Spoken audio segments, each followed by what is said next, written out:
Ah, just the woman I was looking for. Well, that's funny because I was about to have you paged. How would you like to take me to lunch later? I'd love it. I'd like to go and see Rhonda. Will you come with me? You want me to go with you to see Rhonda? Yes. I think it'd be nice for her to see a friendly face. Monica, she's battered and bruised. She hardly poses a threat. I think a little bit of charity isn't over here. Don't you agree? You're absolutely right. Just give me a minute, okay? Take all the time you need. How are you feeling, Rhonda? A whole lot better. I must look kind of a mess, though. I wasn't expecting any company. You look amazingly well under the circumstances. She certainly does, and I like what I see here even better. This is excellent progress. How you doing, Karen? I'm okay. Dr. Quartermain, I just, my mom just told me about the money. And I just don't know what to say. Listen, we both think that you need a break. I hope you're not going to refuse us again. No. You both are so wonderful. I can't thank you enough. Well, he is the one that you should thank. But I have a problem. I'm kind of at a loss. Well, why is that? Well, I know the money's supposed to be for my education, and, but I'm kind of in need of a different kind of help right now. And I wanted to use it for therapy. I think that's an excellent decision. It's just so expensive, isn't it? Well, what about your insurance? My policy doesn't cover mental health. Oh, how many times a week do I hear that? I thought about a free clinic. You know, I really think you should have a one-on-one therapist, you know? I would highly recommend Gail Baldwin. Listen, Karen, that money was to put you on the road to becoming a doctor. Now, the first step is getting yourself well. And if that means private therapy, you don't need my permission. Thank you so much. Oh, sorry. Oh, no. Come on in, Sean. Morning. Hi. Morning. I thought you'd want to know. I have some news about Ray.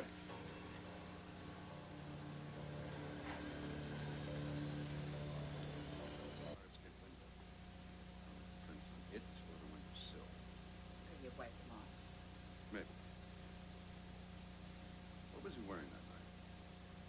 I don't remember why.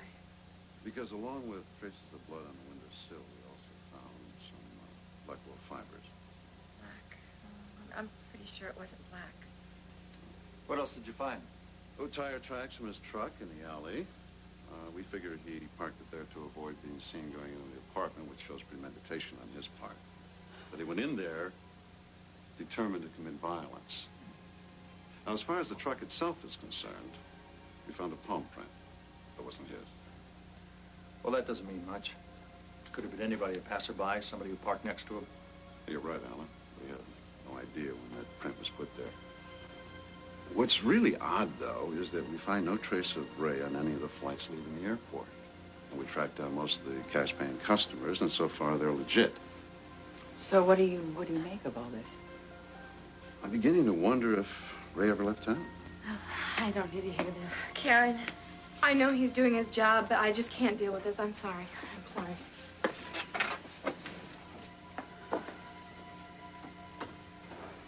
I deserve to be on this earth. Well, why don't you let the police handle Ray, and you just concentrate on getting better and spending some time with your daughter, okay? I'm trying to. I want to. Would you mind terribly if we had a couple minutes alone, Alan? Certainly. We'll see you again.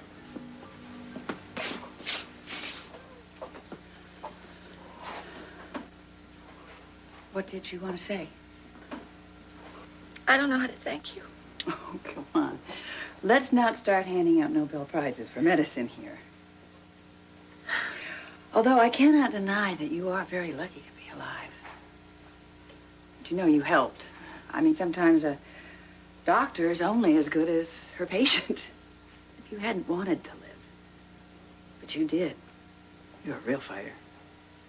You think so? I know I used to be. Without a doubt. But it's you.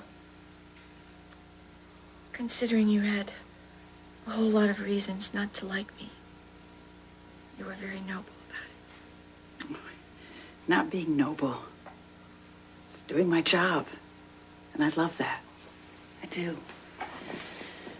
There are times where it's not easy to know that someone's life depends on you. It can be a blessing, a big responsibility. Something happened in that operating room. It really changed my perspective of things. But you actually held my heart in your hands. That's not a miracle. I don't know what is. It makes you believe that any problem is solvable, don't you think? See you later.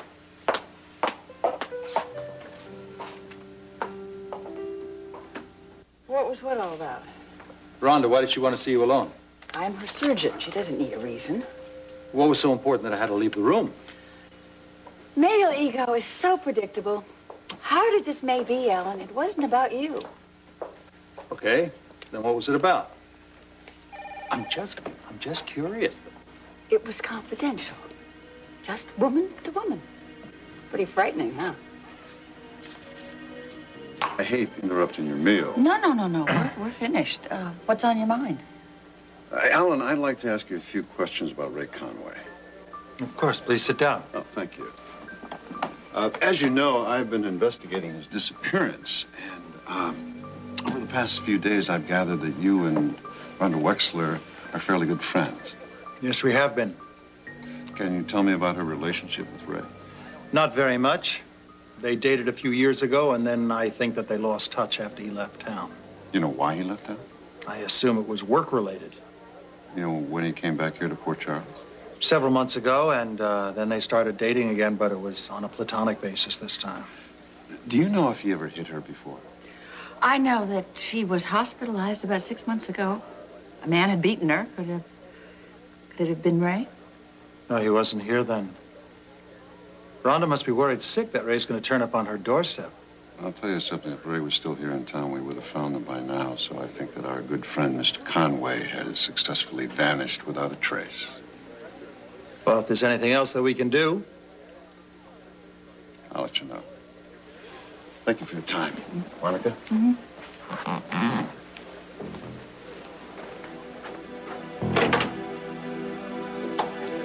What are you staring at? You're holding something back.